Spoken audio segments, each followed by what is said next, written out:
D'abord, je tiens à remercier le comité qui m'a fait confiance, qui m'a fait venir. Je remercie également toutes les personnes qui ont participé à cette arrivée. Et je remercie aussi les joueurs qui, depuis que je suis arrivé, se donnent corps et âme à l'entraînement pour s'adapter à mes méthodes d'entraînement. Et moi aussi, je m'adapte à eux. Bien entendu, je connais la plupart des joueurs qui ont joué l'année dernière. Ceux-là, je les connais par cœur. Et quelques nouveaux qui viennent de division inférieure, eux, je ne les connais pas. Donc, pas bien encore, c'est normal, après 7 jours. Si tu étais joueur de Lubumbashi, ben, je connais, puisque c'était dans le play-off, donc tous ces joueurs-là, je les connais. Je répète, les joueurs de division inférieure, je les connais beaucoup moins, malheureusement. Mais bon, ça va se faire. J'espère que les supporters vont venir en nombre, car j'adore quand il y a du public, et j'estime que le football sans public, c'est pas du football. J'ai encore montré mes images à l'époque en 2010 à Vita Club, où nous entraînions devant 20 000 personnes. Il y avait 80 000 personnes au stade, 70 000, 80 000, 60 000. C'est vrai que ça met de la pression, mais au moins ça met de l'ambiance aussi, et notamment en Coupe d'Afrique ici. Limpopo fait partie des 3 équipes qui sont les plus populaires en RDC, Vita Club, Mazembe et Limpopo, donc ça on le sait. Moi, personnellement, la pression, ça ne m'effraie pas. J'espère que ça ne va pas effrayer les joueurs, qui vont donner le meilleur d'eux-mêmes, qui vont reproduire ce qu'on apprend à l'entraînement sur le terrain pour faire plaisir justement aux membres du comité, aux supporters qui parfois se privent de manger pour venir au stade, et bien entendu à leur famille et à nous-mêmes. Bien entendu, en essayant d'être humble, c'est l'humilité, respecter tous les adversaires, ne pas les prendre de haut. Ce serait une grosse erreur que de faire cela. À l'heure actuelle, il n'y a plus de petites équipes, et nous en avons parlé assez, nous en avons parlé souvent, cette phrase est revenue très souvent lors des playoffs. C'est 90 minutes, c'est 11 contre 11, plus les remplaçants, et la vérité, c'est celle du terrain. Ce n'est pas la vérité du papier, ce n'est pas les noms qui font jouer l'équipe, c'est ce qu'on produit sur le terrain. Donc, parler, c'est facile, délivrer, c'est beaucoup plus difficile. Donc voilà, je respecte énormément cet adversaire que je ne connais pas bien, donc je vais recevoir des vidéos ce soir, et par la suite ce sera un peu plus facile, puisque le prochain adversaire affronte Mazembe demain. Puis Mazembe, voilà, est connu, même s'ils ont perdu tout comme pour quelques joueurs, ils ont fait des renforts.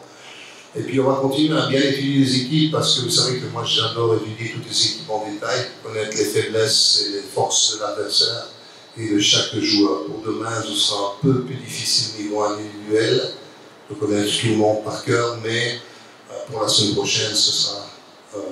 nous devons encore travailler aujourd'hui et demain, et encore bien sûr travailler tactiquement, c'est un fait évident. Comme j'ai dit, les joueurs se sont ici à un autre niveau d'entraînement, un peu plus demandeur, peut-être un peu plus exigeant, et ça c'est ma méthode de travail.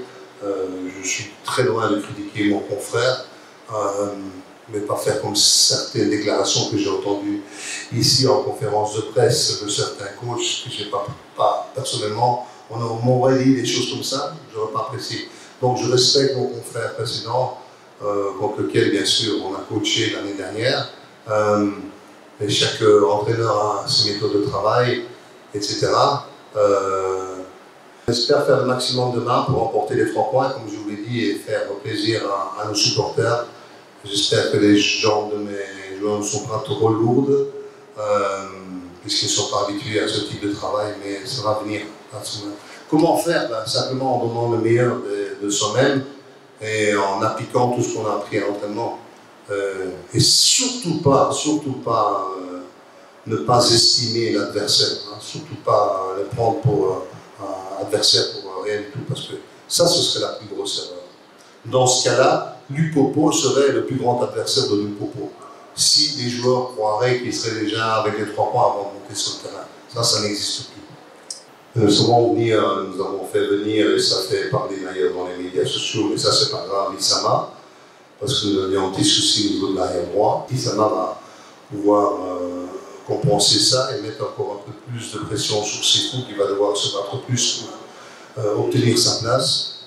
Nous avons recruté Joseph Jouadi, qui était avec moi aux Ailes du Congo l'année dernière, mais bien entendu il ne va pas figurer malgré qu'il soit en forme dans les 20 ici ce dimanche, par respect des joueurs qui se sont entraînés depuis le début des entraînements, que ce soit avec mon confrère ou moi-même. Joseph est déjà prévenu. Maintenant, quand on parle d'erreur, ce n'est pas uniquement la défense. Hein. Il y a la défense, il y a le gardien, il y a le repositionnement défensif des milieux. Est-ce que les attaquants sont bien revenus dans le bloc? Tout ça, on est en train de travailler. Donc ce sont des choses qu'il faut absolument améliorer. Ce sont des joueurs qui sont là, qui sont en fin de carrière, je le sais, ils travaillent, ils doivent se hisser au niveau des autres. Des jeunes qui peuvent prendre leur place à l'heure actuelle, à part c'est fou.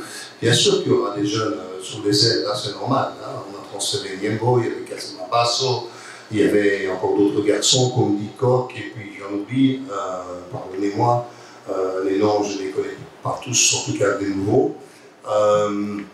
Mais dans le poste des arrières latéraux, c'est très difficile. Hein. Il n'y avait pas vraiment. Il y avait Siama, mais il s'est blessé, donc avant que je n'arrive. Hein, comme au milieu, vous avez amené Denis Smith-Vida, qui est un très bon joueur, qui vient de la Réunion, mais il s'est blessé. Donc il faut faire avec les gens que vous avez. Que les réseaux parlent, je trouve ça normal, et tout le monde a le droit, tant qu'il reste poli et respectueux, d'évoquer sa propre opinion. Comme je l'ai dit, la vérité, c'est sur le terrain. Maintenant, c'est aussi un challenge au niveau des joueurs de montrer que les réseaux